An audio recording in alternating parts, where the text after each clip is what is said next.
안녕하세요. 정신건강의학과 전문의로 활동하고 있는 정신과 일타 강사입니다.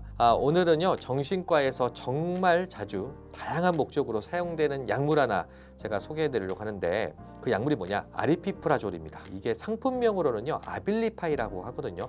물론 이게 우리 카피약이라고 그러는데 카피약도 굉장히 많이 나와 있습니다. 이 약은 어떤 약이냐면 조현병, 그다음에 뭐 조울증이라든지 저희가 양극성 장애라고 하죠. 뭐 우울증, 뭐 틱장애, 뭐 치매 등에도 쓰이는 약인데요. 정신과에서 이것만큼 넓은 범위에서 쓰이는 약물이 없는 것 같아요.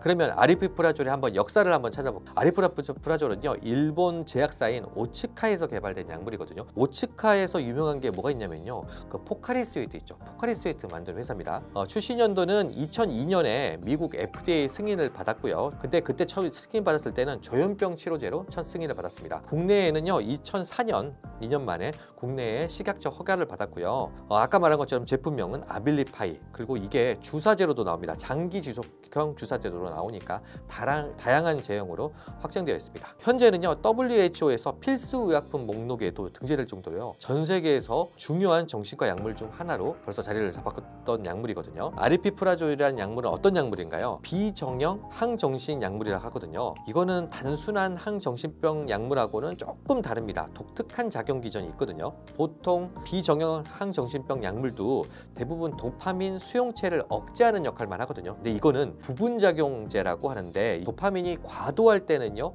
조금 막아주는 역할도 하고요. 그 다음에 너무 부족할 때는 좀 올려주는 역할을 하는 독특한 작용을 하는 게 이 약의 좀 특징입니다. 세로토닌 수용체에도 작용을 하니까 여러 가지 또 작용 기전이 있겠죠. 간단히 말하면 뇌의 신경전달 물질을 잘 균형을 잡아주는 그런 역할을 하는 약물이다. 그러면 아리피프라졸의 적응증이라고 그러죠. 어떤 경우에 쓰냐면, 첫 번째 조현병에 쓸 수 있습니다. 그 다음에 양극성 장애 쓸 수 있고요. 그 다음에 우울증의 보조요법으로 쓸 수 있고, 그 다음에 우리가 틱장애 있죠. 틱장애, 뭐 뚜렛증후군이라고 그러는데 뚜렛장애 같은 경우에도 쓸 수 있고요. 그 다음에 우리가 자폐증 환자의 과민 행동을 좀 억제해주는 그런 효과가 있습니다. 이게 방금 이야기한 게 진짜 실제적으로 그 FDA 적응증을 받은 거고요. 오프라비레라 그러는데 적응증 받지 못했지만 효과가 있을 것으로 추정되는 질환들이 좀 있습니다. 어떤 게 있냐면요, 강박장애에 좀 쓸 수 있고요. 그 다음에 성인 에이즈에서 쓸 수 있습니다. 그 다음에 뭐 불안장애, 뭐 범불안장애나 뭐 사회불안장애 이런 거 쓸 수 있고요. 그 다음에 신체 증상 장애에도 쓸 수 있습니다. 치매 같은 경우 치매의 어떤 행동 조절도 이 약으로 컨트롤할 수 있습니다. 쓰임새가 굉장히 많은 약이죠.